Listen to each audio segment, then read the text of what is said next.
Hello friends, mobile पाठशाला में आपका स्वागत है। दोस्तों, मैं आज आप लोगों के बीच एक नए सेशन के साथ उपस्थित हुआ हूं। इस सेशन में दोस्तों ज्यादातर प्रश्न जो है वह तर्क शक्ति पर आधारित है। तो दोस्तों, इस तरह का प्रश्न पत्र भी आपके यूपी टेट के पेपर में या अन्य टेट एग्जामों में पूछा जा सकता है और पूछा गया है। तो दोस्तों, तर्क आधारित प्रश्न जब ज्यादा रहते हैं तो ज्यादा से ज्यादा क्वेश्चंस को ध्यान से पढ़ने की आवश्यकता होती है। तो सेशन में आगे बढ़ने से पहले मैं आपसे रिक्वेस्ट करना चाहूंगा कि आप हमारे चैनल को कृपया सब्सक्राइब करें, और जो लोग सब्सक्राइब कर रहे हैं वो कृपया बेल आइकन को अवश्य दबाएं। साथ ही साथ हमारे वीडियोस को लाइक और शेयर करें। ठीक है दोस्तों, आगे बढ़ते हैं अपने सेशन की तरफ। देखते हैं प्रश्न कैसे हैं, उन्हें लेते हैं एक एक करके। बिहार राज्य के लोगों के लिए, ठीक है, देखिए यहाँ पे बिहार के संदर्भ में बात हो रही है। बिहार राज्य के लोगों के लिए मधुमक्खी पालन शुरू करने की अच्छी अवधि कौन सी हो सकती है। दोस्तों, आपको पता होगा कि मधुमक्खियां जो है वो परागकण कहां से लेती हैं? फूलों से लेती हैं। तो जिस मौसम में फूल ज्यादा हों वही मौसम मधुमक्खी पालन के लिए सबसे ज्यादा उपयुक्त मौसम होगा। ठीक है, वही समय अवधि मधुमक्खी पालन के लिए सबसे उपयुक्त, सबसे अच्छी मानी जाएगी। तो दोस्तों, आपको पता होगा कि जनवरी से मार्च के दौरान क्या होता है, बिहार और उत्तर प्रदेश के पूर्वी क्षेत्र वाले राज्यों में बहुत ज्यादा सरसों की फसल लगाई जाती है। ठीक है, और सरसों के फूल बहुत ज्यादा उपलब्ध होते हैं।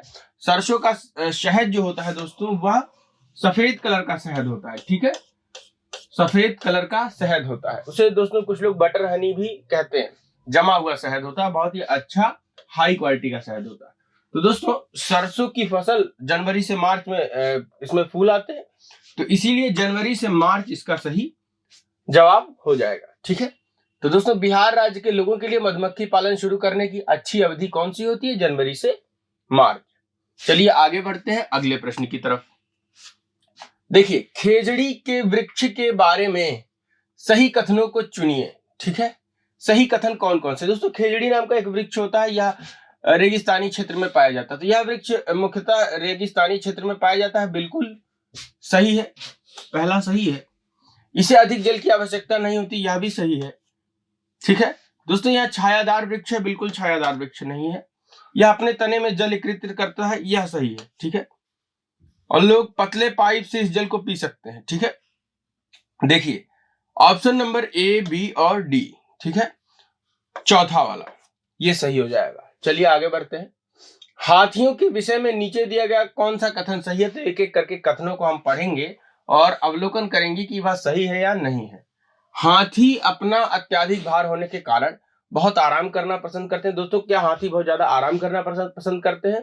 यह कथन बिल्कुल ठीक नहीं है, क्योंकि दोस्तों हाथी बहुत लंबी लंबी दूरियां तय करते हैं। ठीक है, और लगातार दोस्तों पानी और खाने पीने के खोज में इधर उधर चलते रहते हैं।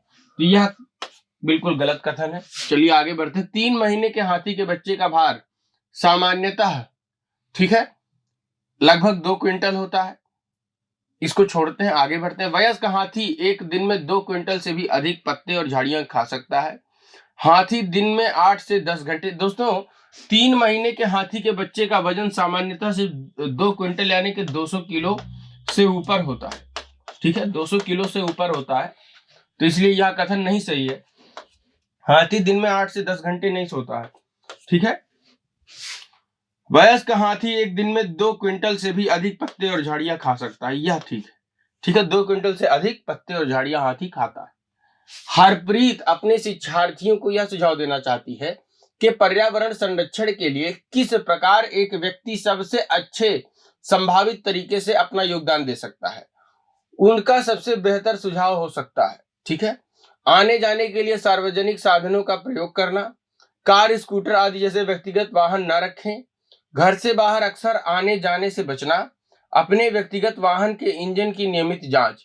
दोस्तों देखिए, इसमें देखिए पहला जो है वह तो थोड़ा सा ठीक लग रहा है, क्योंकि सार्वजनिक साधनों का उपयोग करने से क्या होगा कि बहुत सारे लोग एक साथ ट्रेवल करते हैं। ठीक है, जैसे कि मान लीजिए कि कोई ऑटो रिक्शा एक जगह से दूसरे स्थान पे जा रही है।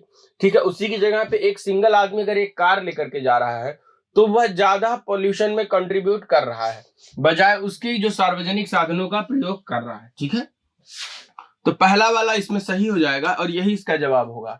दूसरा वाला क्यों गलत होगा बताता हूं। कार, स्कूटर आदि जैसे व्यक्तिगत वाहन ना रखें। दोस्तों वाहन रखना या ना रखना उसे चलाने पर निर्भर करता है, उसका आप उपयोग किस तरह से करते हैं। तो दोस्तों यह वाला ऑप्शन पूरी तरह से नहीं सही होगा, क्योंकि आप किसी को पर्सनली यह नहीं कह सकते कि आप वाहन रखिए या ना रखिए। ठीक है। घर से बाहर अक्सर जाने से बचना। दोस्तों यह पर्यावरण, यह भी दोस्तों पर्सनल बात है। आप किसी को घर से बाहर बहुत ज्यादा आवश्यकता है तो आप जाने से बचें, यह भी ठीक बात नहीं है। ठीक है। अपने व्यक्तिगत वाहन के इंजन की नियमित जांच। दोस्तों यहाँ कुछ हद तक ठीक है, पर इतना सही नहीं है इस ऑप्शन के मुकाबले। ठीक है। आने जाने के लिए सार्वजनिक साधनों का प्रयोग करना, यही दोस्तों सही जवाब होगा इस प्रश्न का। आगे बढ़ते हैं। कक्षा 5 के शिक्षार्थियों में जिज्ञासा जागृत करने का निम्न में से सबसे प्रभावी तरीका कौन सा है, यह पूछा गया है। अधिक हस्तपरक अनुभव प्रदान करना, लिखित कार्य में उन्हें अधिक अभ्यास देना, अक्सर, ठीक है, अक्सर इकाई परीक्षणों का आयोजन करना, महान जांच परक, गहन जांच परक और कल्पना परक प्रश्न पूछना। दोस्तों देखिए, अधिक हस्तपरक अनुभव प्रदान करने से दोस्तों क्या होगा, बच्चे की स्किल डेवलपमेंट होगी। यह जरूरी नहीं है कि उसमें जिज्ञासा आ जाए, तो यह सही नहीं है। ठीक है। लिखित कार्य में उन्हें अधिक अभ्यास देना। जो दोस्तों अधिक अभ्यास, बहुत ज्यादा अभ्यास देने से लिखित कार्य में बच्चा क्या होगा, बोर हो जाएगा। ठीक है। उसके अंदर जिज्ञासा नहीं जागृत होगी, यह भी ठीक नहीं है। अक्सर इकाई परीक्षणों का आयोजन करना। दोस्तों परीक्षणों से जिज्ञासा नहीं जागृत होगी। गहन जांच परक और दोस्तों जब हम गहन जांच परक और कल्पना परक, जैसे कि शिक्षक है उसने एक ही प्रश्न पूछा, लेकिन दोस्तों वह क्या है कि बहुत ज्यादा कल्पना परक और जांच परक प्रश्न है। ठीक है। जैसे कि आकाश का रंग नीला क्यों है, तो इसमें भिन्न भिन्न छात्रों की अलग अलग राय हो सकती है। ठीक है। अगर उन्हें जवाब नहीं पता इसका, तो गहन जांच परक और कल्पना परक प्रश्न पूछना, यही दोस्तों छात्रों में जिज्ञासा को जागृत करने का सबसे प्रभावी, सबसे अच्छा तरीका है। ठीक है। चलिए आगे बढ़ते हैं। यदि 1 महीने के लिए बिजली ना हो तो हमारा जीवन किस प्रकार प्रभावित होगा। 1 महीने के लिए बिजली ना हो, इस प्रश्न को पूछने का उद्देश्य क्या है। समुचित तरीके से बिजली का प्रयोग करने के प्रति शिक्षार्थियों को संवेदनशील बनाना, बिजली के स्रोतों के बारे में शिक्षार्थियों का आकलन करना, शिक्षार्थियों के कल्पना परक और चिंतन परक कौशलों का विकास करना, शिक्षार्थियों की सामान्य जानकारी का आकलन करना। ठीक है। तो दोस्तों देखिए, इस तरह का प्रश्न जब भी पूछा जाएगा कि यदि 1 महीने के लिए बिजली ना हो तो हमारा जीवन किस प्रकार प्रभावित होगा, तो दोस्तों इसमें से समुचित तरीके से बिजली का प्रयोग करने के प्रति शिक्षार्थियों को संवेदनशील बनाना। दोस्तों संवेदनशील बनाने के और भी तरीके हैं।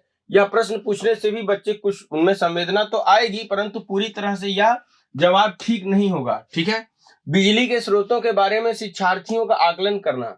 ठीक है। आकलन करने के लिए और भी तरीके हैं, टेस्ट भी लिया जा सकता है या कोई और कार्य करवाया जा सकता है बच्चों से। ठीक है। तो दोस्तों बिजली नहीं होगी तो बिजली के स्रोत की तरफ बच्चों का ध्यान उससे नहीं जाएगा। बिजली ना होने से क्या क्या समस्याएं उनके जीवन में उत्पन्न होगी, इस तरफ उनका ध्यान जाएगा। शिक्षार्थियों के कल्पना परक और चिंतन परक कौशलों का विकास करना। दोस्तों यह सी वाला ऑप्शन बिल्कुल सही है कि उनकी कल्पना कहां तक जाती है। ठीक है। बिजली नहीं होगा तो अलग अलग बच्चा अलग अलग कल्पना परक जी या जिज्ञासा परक बुद्धि से दोस्तों अलग अलग रीजंस देगा कि क्या क्या जो है उससे मतलब समस्याएं उत्पन्न होंगी या क्या क्या हमारे जीवन में बदलाव आएगा। ठीक है। शिक्षार्थियों की सामान्य जानकारी का आकलन करना, तो यह भी सही नहीं है। चलिए आगे बढ़ते हैं। आंचल अपनी कक्षा 5 पर्यावरण अध्ययन की अक्सर गहन जांच पड़ताल वाले और कल्पना परक प्रश्न पूछती है। ठीक है। उसके द्वारा इस प्रकार करने का उद्देश्य किस चीज में सुधार करना है। ठीक है। तो अवलोकन कौशल में, ठीक है, मतलब ऑब्जर्वेशन स्किल में, या संवेगात्मक कौशल में, या चिंतन कौशल में, थिंकिंग स्किल में, या बोलने संबंधी कौशल में, या सॉफ्ट स्किल में जो बोलने का कौशल है। तो दोस्तों अगर वह जांच पड़ताल वाले और कल्पना परक प्रश्न पूछती है तो उससे दोस्तों उसके बोलने संबंधी कौशल का विकास न्यून होगा। ठीक है। चिंतन कौशल का विकास भी उतना ज्यादा नहीं होगा। ठीक है।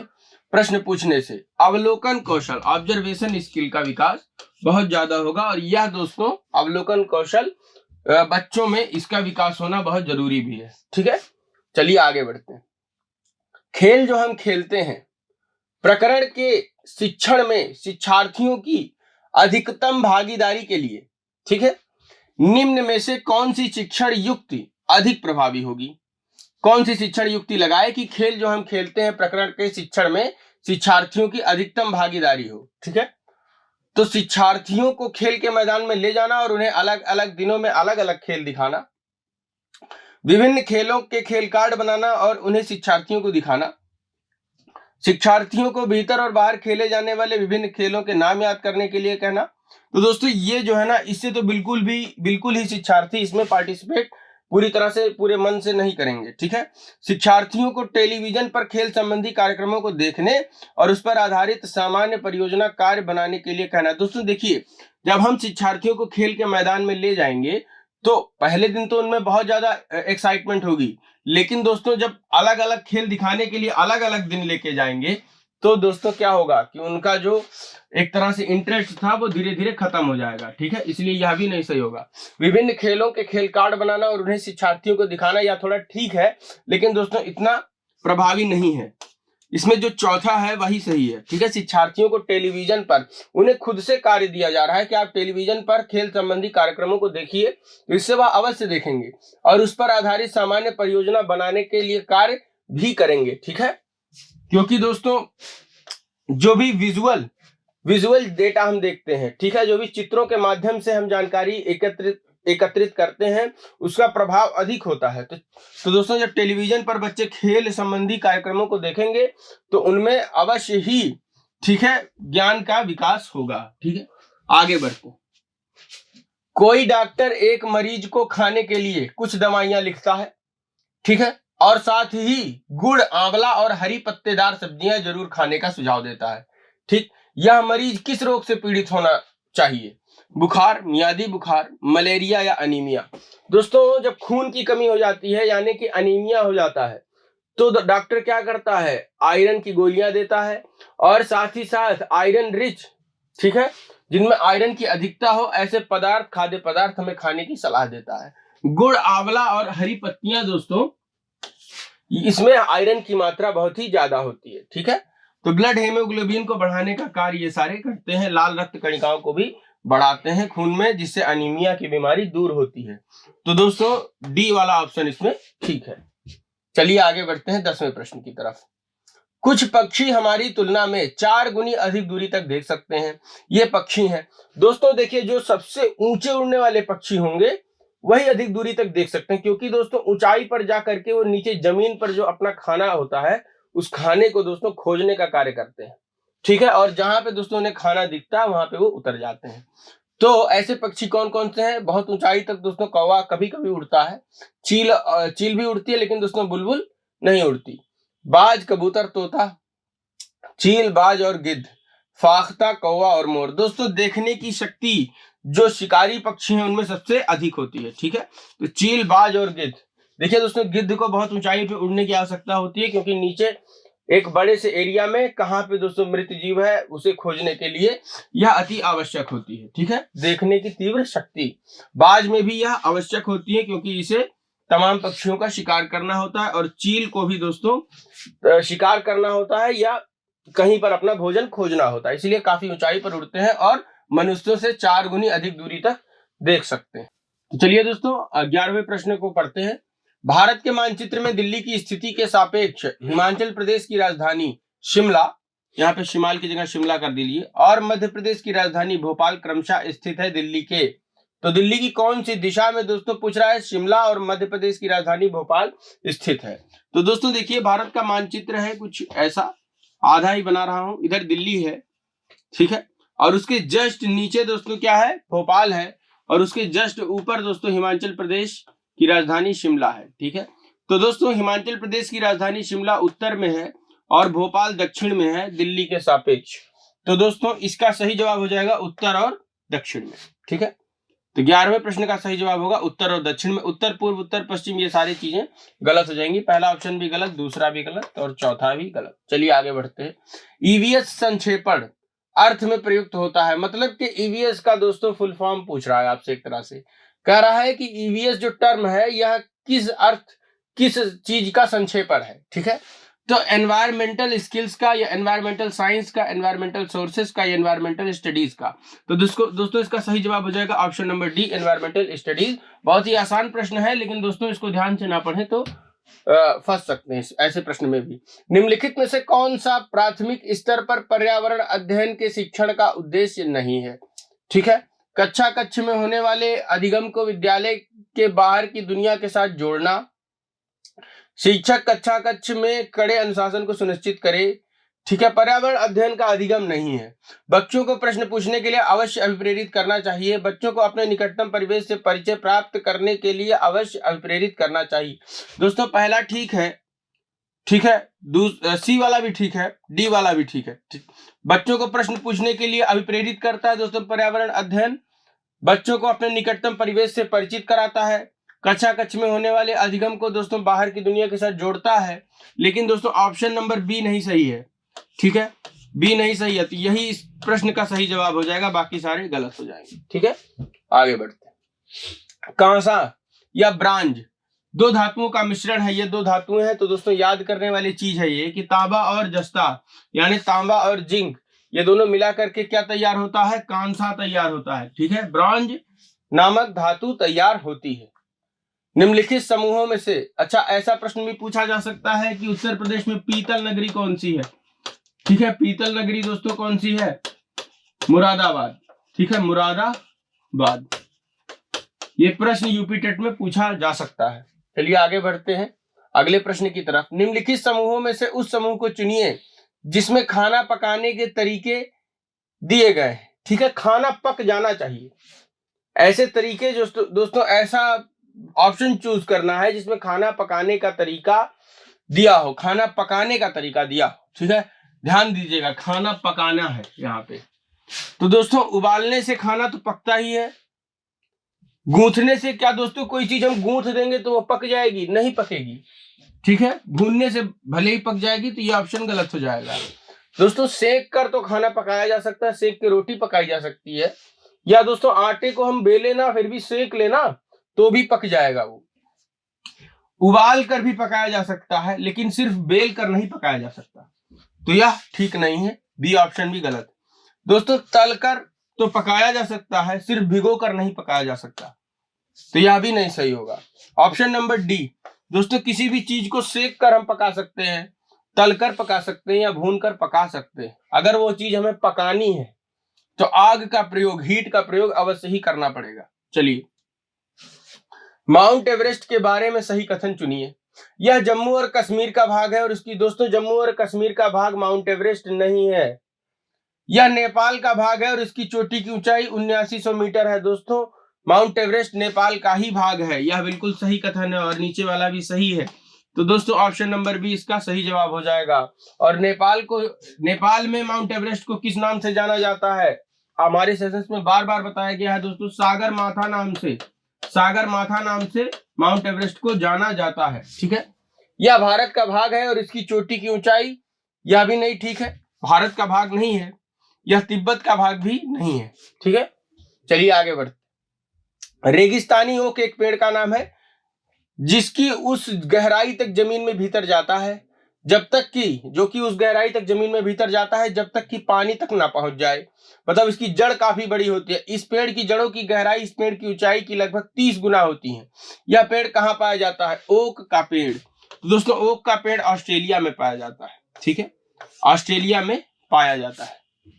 चलिए आगे बढ़ते हैं। नीचे दिया गया पैराग्राफ पढ़िए जिसे गांव के एक छात्र ने अपने घर के विषय में लिखा है। मैं गांव से आया हूं, हमारे गांव में अत्यधिक वर्षा होती है, इसलिए किसी छात्र ने लिखा है, हमारे घर धरती से लगभग 10 से 12 फुट ऊंचे बने होते हैं। इन्हें मजबूत बांस के खंभों पर बनाया जाता है। यह घर अंदर से भी लकड़ी के बने होते हैं। ठीक है, यह गांव कहाँ है? क्या आंध्र प्रदेश में होगा, असम में होगा, तमिलनाडु में होगा या उत्तराखंड में होगा? दोस्तों यह घर असम में होगा। असम में अत्यधिक वर्षा होती है और बाढ़ प्रभावित रहता है वो। तो दोस्तों ऑप्शन नंबर बी सही जवाब है। ठीक है, असम में ही बांस के घर देखने को मिलते हैं। ब्रेल लिपि में दोस्तों, ब्रेल लिपि क्या है? जो लोग दोस्तों दृष्टिहीन है उनको पढ़ने के लिए, मतलब वो किताबें कैसे पढ़े, तो इसके लिए एक लिपि जो है डेवलप की गई है, जिसमें मोटे कागज पर उभरे हुए बिंदु बने होते जिसे टच करके बच्चा पढ़ सकता है। तो यह लिपि आधारित होती है दोस्तों कितने बिंदुओं पर?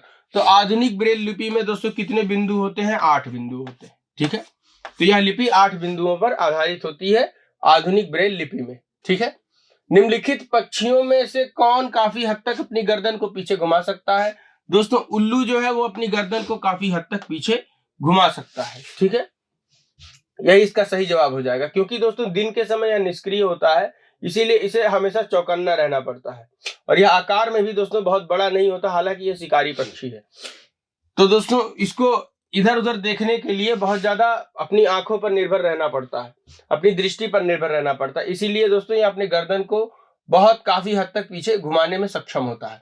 हमारे देश के नीचे दिए गए किस भाग में खाने की चीज जैसे टैपियोका और नारियल को लोग अपने घर के आंगन में ही उगाते हैं और उन्हें इनसे बने खाने का स्वाद बहुत अच्छा लगता है? दोस्तों आंध्र प्रदेश, असम, गोवा, केरल। ठीक है, तो दोस्तों केरल इसका सही जवाब हो जाएगा। ठीक है, टैपियोका और नारियल दोस्तों अपने घरों में ही उगाते हैं केरल में। तो केरल में दोस्तों ज्यादातर घरों में क्या होता है कि पीछे के साइड एक गार्डन सा बना के रखते हैं और वहां पे दोस्तों तरह तरह की चीजें उगाने का चलन है। कक्षा 5 की पर्यावरण अध्ययन की पाठ्य पुस्तक के एक पाठ में सर्वेक्षण और लेखन पर एक भाग का मुख्य उद्देश्य है शिक्षार्थियों की सामान्य जानकारी का आकलन करना, शिक्षार्थियों को अवसर उपलब्ध कराना कि वे चीजों को खोजें और सीखें, विषय की आधारभूत अवधारणाओं को सीखने में शिक्षार्थियों की मदद करना, शिक्षार्थियों के व्यवहारिक कौशल में सुधार करना। ठीक है, तो पर्यावरण अध्ययन की पाठ्य पुस्तक के एक पाठ में सर्वेक्षण और लेखन का एक भाग मुख्य उद्देश्य है। ठीक है, तो शिक्षार्थियों को अवसर उपलब्ध कराना कि वे चीजों को खोजे, शिक्षार्थियों की सामान्य जानकारी, विषय की आधारभूत अवधारणाओं को सीखने में शिक्षार्थियों की मदद करना। ऑप्शन नंबर सी इसका सही जवाब होगा। ठीक है, आगे बढ़ते हैं। मनुष्य में बुद्धि एवं चतुराई का केंद्र है। दोस्तों देखिए ब्रेन में 3 हिस्से होते हैं। एक फ्रंट वाला जो हिस्सा होता है ना, इसमें कॉन्वोल्यूशन होते हैं, मतलब तरह तरह के ऐसे आप देखेंगे धारियां सी बनी होती है। तो आगे वाला जो हिस्सा होता है इसमें कॉन्वोल्यूशन होते हैं। जितनी ज्यादा कॉन्वोल्यूशन होंगे ब्रेन के आगे वाले हिस्से में, उतना ज्यादा व्यक्ति इंटेलिजेंट माना जाएगा, उतनी ज्यादा उसकी IQ बढ़ी हुई मानी जाएगी। तो मनुष्य में बुद्धि एवं चतुराई का केंद्र कौन सा है? तो दोस्तों सेरिब्रम है। आगे वाला हिस्सा सेरिब्रम, बीच वाला हिस्सा सेरिबेलम और लास्ट वाला हिस्सा मेदुला ऑब्लंगटा। ठीक है, सेरिब्रम, सेरिबेलम, मेदुला ऑब्लंगटा। चलिए आगे बढ़ते हैं। वायुमंडल में सामान्यतः CO2 पाया जाता है। दोस्तों 78% नाइट्रोजन पाया जाता है, 21% ऑक्सीजन पाया जाता है और CO2 पाया जाता है 0.03% या 0.04%। तो ये CO2 का अमाउंट एक तरह की ग्रीन हाउस गैस है जो कि पर्यावरण के तापमान को, वैश्विक तापमान के बढ़ने का एक मुख्य कारण है। चलिए, पौधों में गैसों के आदान प्रदान के लिए रहते हैं क्या? तो दोस्तों देखिए जड़ से पौधों का में गैसों का आदान प्रदान नहीं होता, टहनी से भी नहीं होता, तने से भी नहीं होता। गैसों के इस आदान प्रदान को दोस्तों क्या कहते हैं? ट्रांसपिरेशन कहते हैं। ठीक है, पानी के लूज करने को भी ट्रांसपिरेशन कहते हैं। तो जल वाष्प के फॉर्म में जब दोस्तों पौधे पानी को लूज करते हैं तो उसे ट्रांसपिरेशन कहते हैं और यह काम होता है दोस्तों पत्तियों से, और ज्यादातर पत्तियों में रंध्र पाए जाते हैं, मतलब कि स्टोमेटा पाए जाते हैं। ठीक है, तो रंध्र से होता है आदान प्रदान गैसेस का। चलिए, भारत का सबसे ऊंची मीनार कौन सी है? तो दोस्तों कुतुब मीनार है, सबको पता होगा। आगे बढ़ते हैं। भारत में सबसे ऊंचा बांध भाखड़ा किस नदी पर बना है? तो दोस्तों ब्यास और सतलुज के लिंक पर एक बांध बना है जिसका नाम है भाखड़ा नांगल। जीव जंतुओं पर आधारित पाठ को पढ़ाने के बाद शीतल कक्षा 4 के विद्यार्थियों के लिए चिड़ियाघर के भ्रमण का आयोजन करती है। यह डैश में शिक्षार्थियों की मदद करेगा। तो जीव जंतु संरक्षण के कौशल में विकास, दैनिक समय सारणी की चर्या में बदलाव, कक्षा कक्षीय अधिगम को वास्तविक जीवन परिस्थितियों के साथ जोड़ना। ठीक है, ऑप्शन नंबर सी सही हो जाएगा। जीव जंतुओं के संरक्षण कौशलों के विकास के लिए नहीं इंपॉर्टेंट होगा। दैनिक समय सारणी की चर्या में सिर्फ बदलाव के लिए वो चिड़ियाघर में नहीं बच्चों को लेकर जाएगी। ठीक है, कक्षा कक्षीय अधिगम को वास्तविक जीवन के परिस्थितियों के साथ जोड़ना ही उसका मुख्य उद्देश्य है, जिससे अन्य पाठ और भी जो चीजें पढ़ाई जाएंगी उसे भी बच्चे दोस्तों रिलेट कर पाए। ठीक है, बाहरी वास्तविक जीवन से शालिनी कक्षा 5 शिक्षार्थियों को पोषण पर आधारित प्रकरण से परिचित कराना चाहती है। उन्हें श्याम पट्ट पर पाचन तंत्र का आरेख बनाना चाहिए। पोषक तत्वों से भरपूर विभिन्न प्रकार के भोजन के उदाहरण देने चाहिए। विभिन्न दोस्तों इन दोनों से कुछ तो फर्क पड़ेगा, लेकिन इतना ज्यादा फर्क नहीं पड़ेगा बच्चों पे, ठीक है। वो सुनेंगे या नहीं सुनेंगे, हो सकता है। विभिन्न प्रकार के भोजन को प्रदर्शित करने वाले चार्ट का प्रयोग करना चाहिए। तो चार्ट दोस्तों जब वो दिखाएगी तो हो सकता है बहुत सारे बच्चे ध्यान ही ना दें, तो यह भी नहीं ठीक होगा।